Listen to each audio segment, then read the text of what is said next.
बीते दिनों संजय सिंह को भारतीय कुश्ती महासंघ यानी WFI का अध्यक्ष चुना गया।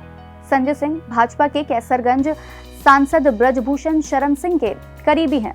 आपको बता दें कि भारतीय कुश्ती महासंघ के पूर्व अध्यक्ष रहे ब्रजभूषण शरण सिंह के खिलाफ 6 महिला पहलवानों और एक नाबालिग पहलवान ने यौन उत्पीड़न के आरोप लगाए थे, जिसके मद्देनजर इनके खिलाफ भारतीय दंड संहिता की 354, 354A, 354D और 506(1) जैसी धाराओं के तहत मामले दर्ज किए गए हैं।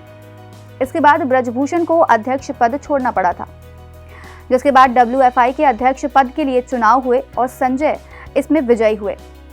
संजय सिंह की जीत के बाद भारत के लिए ओलंपिक में मेडल जीतने वाली महिला पहलवान साक्षी मलिक ने 21 दिसंबर को रेसलिंग से रिटायरमेंट और पुरुष पहलवान बजरंग पुनिया ने बीते 22 दिसंबर को अपने पद्मश्री सम्मान को वापस किए जाने की घोषणा कर दी। इसके बाद उन्होंने चिट्ठी लिखते हुए अपना ये सम्मान प्रधानमंत्री आवास के सामने फुटपाथ पर रख दिया। यहाँ से लोगों के मन में ये सवाल उठ रहा है कि पद्म पुरस्कार लौटाने का क्या प्रावधान है। सबसे पहले इतिहास के पन्ने उलटते हैं और ये समझते हैं कि सबसे पहले पुरस्कार लौटाने की शुरुआत किसने की। दरअसल सबसे पहले गुरुदेव रविंद्रनाथ टैगोर ने अपनी नाइटहुड यानी कि सर की उपाधि वापस कर दी थी। ऐसा उन्होंने जलियांवाला बाग हत्याकांड हादसे के बाद किया था। जहां तक पद्म पुरस्कारों की बात है तो बजरंग पुनिया से पहले भी कई लोगों ने सरकार के किसी कदम के खिलाफ या तो इसे वापस किया है या फिर इसे लेने से इनकार कर दिया है। जैसे मशहूर लेखक खुशवंत सिंह ने ऑपरेशन ब्लू स्टार का विरोध करने के लिए अपना पद्म भूषण लौटाया था।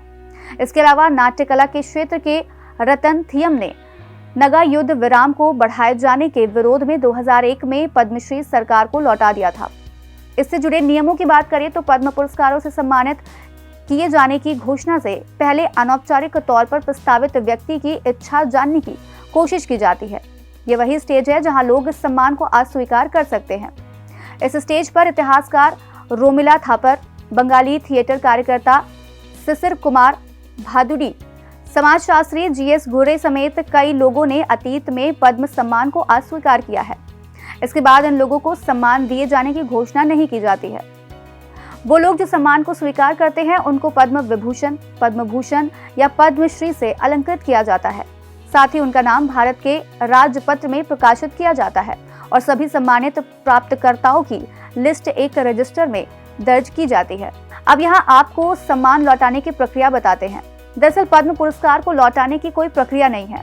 ऐसा करने की शक्ति केवल राष्ट्रपति के ही पास है और राष्ट्रपति किसी व्यक्ति के कदाचार करने पर ही ऐसा कदम उठाते हैं।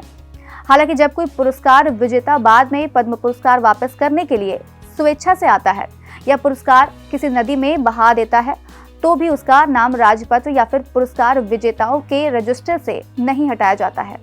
उदाहरण के तौर पर पंजाब के पूर्व मुख्यमंत्री प्रकाश सिंह बादल और पूर्व केंद्रीय मंत्री SS ढींडसा ने साल 2020 में राष्ट्रपति को पत्र लिखकर कहा कि वे 3 कृषि कानूनों के खिलाफ प्रदर्शन कर रहे किसानों के साथ एकजुटता दिखाते हुए अपने पुरस्कार वापस कर रहे हैं। हालांकि प्रकाश सिंह बादल से पद्म विभूषण वापस लिए जाने के संबंध में राष्ट्रपति ने बाकायदा गृह विभाग को पत्र भेज दिया था, जिसके बाद भी संयोग से बादल और ढींडसा का नाम अभी भी पद्म पुरस्कार विजेताओं की सूची में शामिल है। इस तरह खुद से सम्मान लौटाना केवल विरोध दर्ज कराने का एक तरीका है, लेकिन असल में सम्मान लौटाने की कोई आधिकारिक विधि नहीं है। चलते चलते आपको बता दें कि हृदयनाथ कुंजरू, मौलाना अबुल कलाम आजाद समेत सुभाष चंद्र बोस के परिवार वालों ने भी भारत रत्न लेने से इनकार कर दिया था। इसके अलावा आप ऐसे पुरस्कार लौटाने वाले कितने लोगों के नाम जानते हैं, हमें कमेंट बॉक्स में जरूर बताइए।